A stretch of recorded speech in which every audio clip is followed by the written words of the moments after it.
we're successful blockers. To start off, there are three main reasons why we block in volleyball. Does anybody want to give me one of the main reasons? Probably the most fun reason. Yeah, block for point, stuff somebody. That's the most fun thing to happen. But how often does a block for point happen at really any level of volleyball?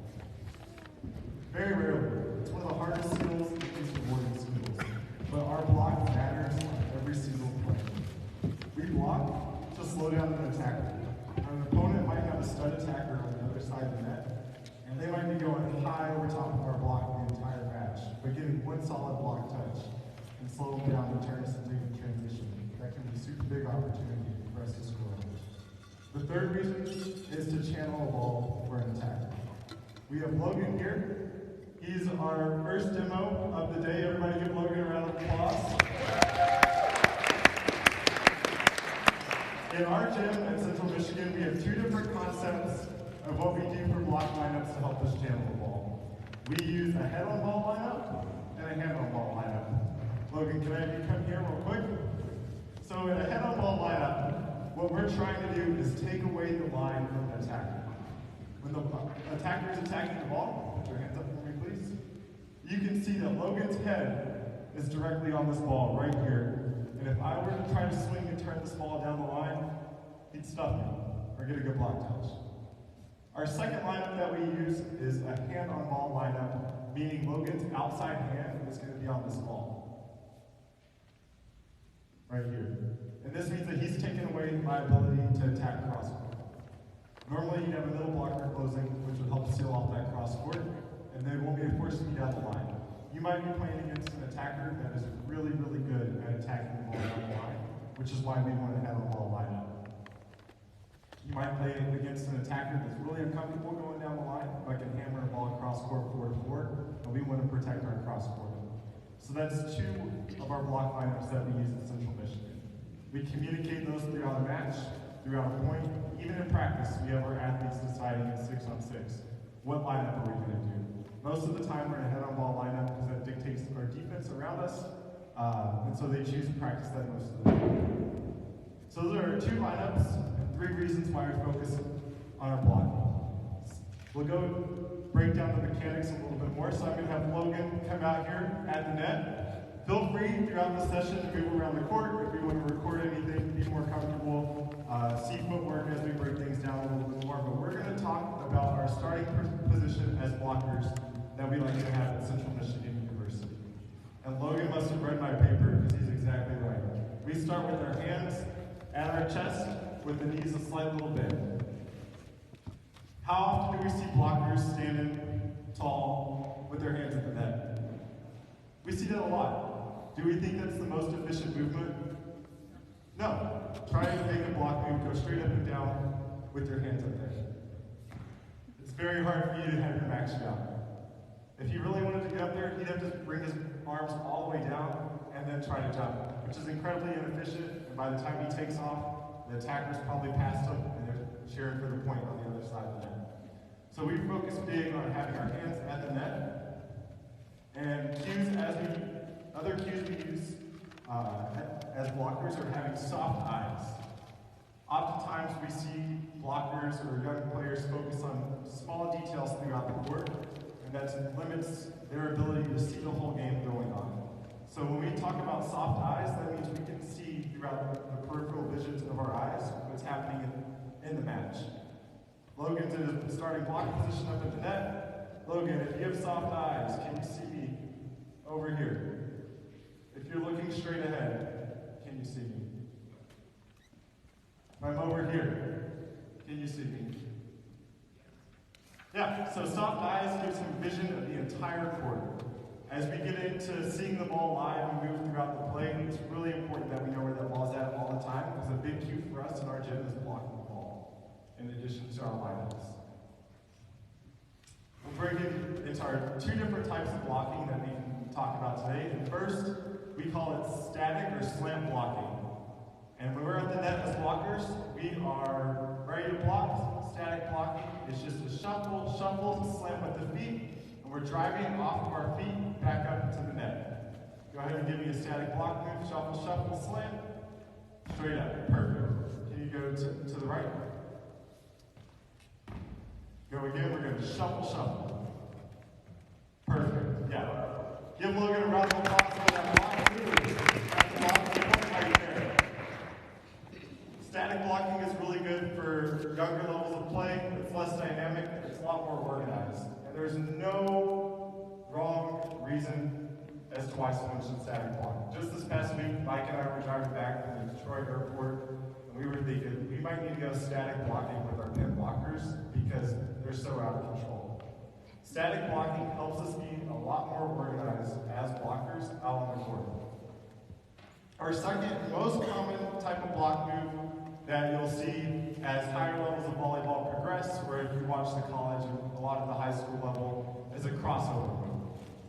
Logan's going to be at the net in his starting blocking position, and he's going to take one step out. This first step gets him into the direction of where he's going. If you start in the blocking position, make a block move to your right. That first step is just super small, and it's getting him going in the direction that he wants to go in. The second step is where the magic happens, and we covered our most ground too close to the pin with where the blocker. So Logan's going to take that first step, and then as he takes that first step, he's going to cross over with his left leg, really driving and swinging that leg across to get him momentum, and then he's going to square his hips off back into the court. Go ahead. Yeah, full thing. First step.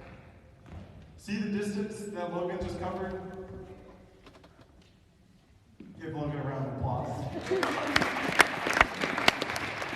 We use swing blocking when it's a more dynamic move. We can cover a lot of space. It's very explosive, but our downsides are it's not the most organized type of blocking. Logan, can you give me another crossover move? Same thing, yeah. Awesome, awesome. Can you give me one to the right?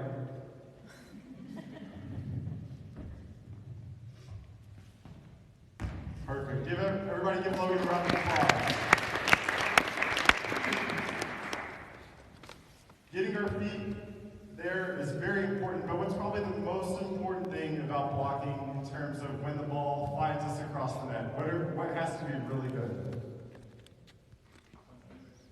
Penetration? Yeah. Our hands. We have to do a really good job with our hands at the net to make sure that that's what's sealing the block. So in our gym, we use cues as having big hands across the net. We see at a young age people making block moves like this. Does this block much of anything? No. We want to have big open hands at the net. And then when we're making that block move, we want to get these hands nice, low, and over the net. Really sealing the net to seal off the net and prevent any sort of what we call a waterfalls, where they hit that ball in front of you and it falls right down your chest. Logan, can you give me a block move showing me big hands and get your hands low and over across the net? Either side, whatever feels comfortable. Perfect, yeah. Ready another one?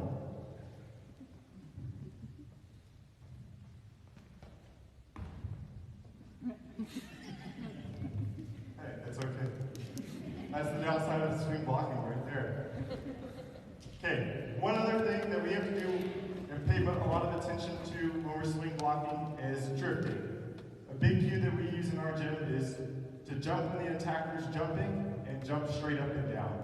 A lot of times we see athletes make a swing blocking move, they jump, and they're flying way past the attacker outside the court. And by the end of that move, are they blocking anything? No. We want them to be jumping straight up and down. I don't know how much video replay comes into our gym, but one thing we like to do when we're watching film with our athletes is take a pin, and as they jump, we hold that pin on the screen and see how far they travel. If they travel way past that pin, they're drifting big time, and that's going to create a seam. We want to really emphasize jumping straight up and down. Can I get 2 more volunteers to come out here and block with Logan? All right, we got one right here. Oh, 2. Oh, perfect. Okay, we're going to get more into team concepts here of blocking. Can I get somebody in right front, middle front, and left front, please? On that side of the net, yeah. I'll get this ball card over here. One big thing that we put a lot of emphasis on in our gym is blocker communication. Our middle is our anchor in the front row. They're calling out our hitters, they're letting our hitters know where they're at all the time, but it's our pin blockers that are doing a good job of setting that block. So first thing we like to do with our middle is focus on some eye work that we call on, off, and over. On the net means the ball's coming on the net, it's a perfect pass, and they're in system. And we have our middles verbalize that pass being on. As soon as we see that ball about past 10 feet, that's considered off, and our middle blocker, depending on the situation, will cheat against the opponent's left side, because the majority of the time in the MAC, that's where the strongest attacker is. It's all situational based. You might play a team that has a stellar opposite, and you might cheat towards the right. But wherever the most dominant attacker is, we're going to want to send our blockers headed in that direction so we can get a strong setup. So, Jim's going to give us a call on off over. If I can have Mike come pass some volleyballs for me. And this is good to start with some general blocker identification. Do I need a target? We will need one target. Can we get a target from the crowd? You just hit the stand, that's fine. Just go and chase the ball, please.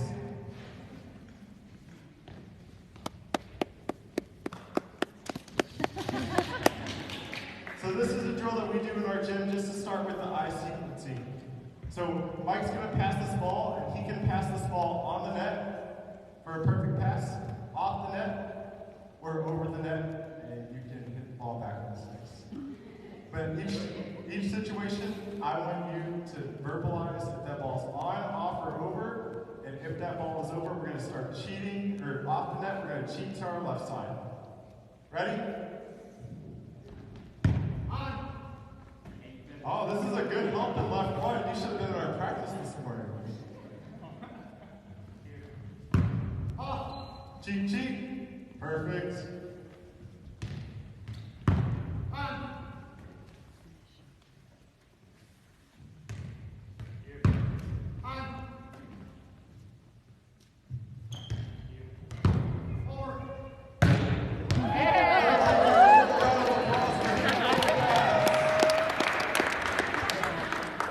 So that's step one for our blocker communication at the net.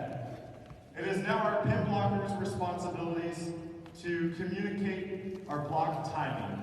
In our gym, we use a count of 1, 2, and 3.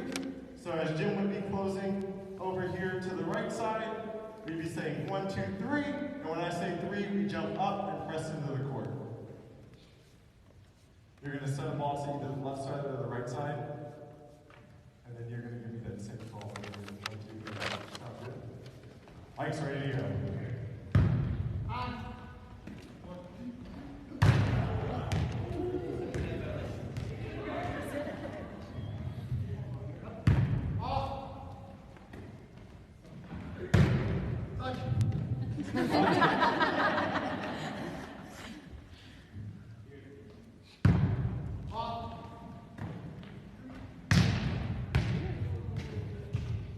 What are some observations we're making? What grade would we give this blocker communication right now? A D. Ooh, it's cutthroat out here. I think that's pretty good blocker communication. I think at the younger levels, being able to have our blockers on the same page and communicating would get your team better block setups and the opportunity to score more points, and then help them as they transition to higher levels of play. We're going to keep going here. Over. Oh, we got to fight for the overpass up to the net.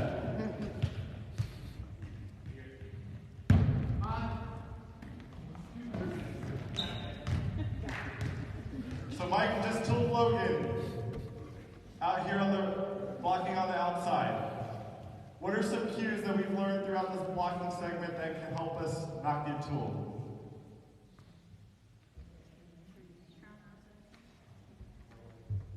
Yeah.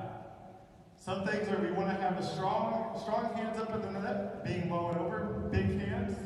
One One other cue that we haven't touched on that we like to say in our gym is we want to find this ball and we want to wrap our shoulders around this ball back towards the center of the court. So Logan, throw your hands up like you're blocking. Logan, as he makes this move, is going to get a big press over the net with his hands and lead with his shoulder back towards the center of the court. How often do we see balls, our young athletes, making a block move and they're waving to their parents in the stands? A lot, yeah. So a big emphasis we want to have is really fighting to get our shoulders back towards the center of the court so we can block that ball for point in the middle of the court.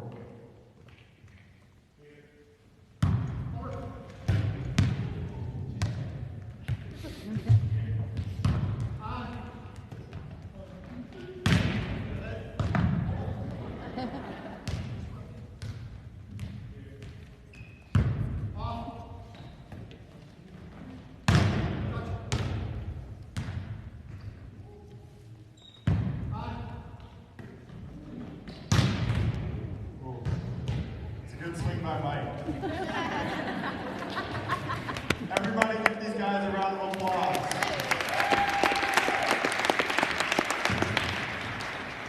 We have a couple minutes left. What are some questions we have or things that you want to know about that we do in our gym to help us as blockers? I have a question. Yes, ma'am. One of the things some of our girls are worried about stepping on the other girls. So how do you teach them to be careful with their feet? That's a good question because we actually had this come up last week. Or maybe it was even this week. We had an athlete that's super paranoid about jumping on another athlete, and we are swing blocking still as of right now. So we kind of map things out of where our feet should be as if we're all doing our responsibilities, we won't step on each other. So if I could, Mike, come over here real quick. As an example for me, just to show you right here. So Mike and I are blocking next to each other. You're going to leave it. Okay. Shuffle, shuffle. He takes his first step, and as I take my crossover move, this is what it should look like, and we're not overlapping at all. So it's breaking those skills down to the smallest levels, doing simple footwork to let them know that this is what this is supposed to look like, and we're not going to have any injury there. Do it again. Two. So he uses his first step to kind of get inside of my first step. Okay, so, and then as I replace here, Zach's able to kick his foot around, and that's the spacing we have. What you find out more, what your athletes want to do is, let's go that way, I'll be the middle, is they take their step here, and instead of getting all the way into this space with that crossover step, they stop way short. Now Zach gets his crossover move, and now I'm like, uh-oh, right? So I look at this space, I end up squaring up and then jumping into that seam. So it's imperative that my feet get all the way to my pin blocker if I want to be hip to hip. Okay? So it's a little bit of trust. I think you could do these without, you probably could do these without, jumping and stuff like that. But as we go this way, I'm the middle blocker. My first step, Zach kind of pivots on one. Okay, I take my step, and as Zach takes his crossover step, I want to get all the way into this space with my foot. It's a big explosive crossover, so that as we kick our left legs around, we're a lot closer to hip. Okay, in our gym, we deal with a lot of women that are, larger than some of the women in your gym as far as tall, height, and length, but we're looking for them to get about 18 inches hip to hip, okay, between each other. They don't have to be this kind of close to be a good blocker, but we want that distance between their hips to be 12 to 18 inches. If it's bigger than that here, then they start cheating to get into the center there. Did you guys see that? The table's the way you go, right? That? Cool. Any other questions? More questions? How do you teach them how far to stay off the net? How far to stay off the net? Yeah, so they're not coming down and landing on the net. It's a little bit of body awareness. We have an athlete that actually starts super tight to the net, and it limits her ability to press over the net. One thing I was taught very young is I'm standing at the net, and I just poke my hands through, and I see how far I should be over, and that's my starting position. And it's something that has stuck with me throughout my entire volleyball career, and I still get pressed low and over the net. I find that sort of spacing for me in a blocking environment allows me to make a move, still be explosive without getting my chest or landing with my arms in the net. Anything else? What about undersized block? Undersized blockers. One big thing that we do for small blockers in our gym, we have about a 5'6" setter right now playing on one side of our net, running the 5-1. We talk about being good at blocking your zone, because being a big blocker does not mean you're a good blocker. So for her, and small blockers out there, we talk about being very disciplined with our hands, getting low and over, getting pressed. We don't want to be caught reaching outside of our body. We want to be really good at blocking our zone, and we can also transition into a soft block. And by soft block, I mean being up to the net, rolling my hands back a little bit, and get a nice deflection for my defense off the net. At that point, with a small blocker, we're not looking much for blocking the point. We want to channel that ball to our defense or get a touch to slow it down. We got a session called Winning with Short Kids. That'll be a fun one for you to go to. You want to learn how to soft block? We're going to talk about that later. When you're training blocking, are you basically going against live hitting, or are you doing a lot of footwork drills, or are you doing a lot of static drills? How are you doing? We do a variation of all three of those things. We do some footwork drills where we use external cues like noodles or pads that we lay out on the ground to focus on getting big second steps across to really drive that dynamic momentum up to cover some ground. We do some coach on box stuff where coaches are attacking our blockers, making sure they're getting their hands sealed across the net. And then we'll do some attacking versus a full 6 out on the court. Maybe the individual things a little bit if we want to work on stopping or blocking specific attackers. But we use a variety of all concepts in our training to slow things down. Anything else? Okay, right here.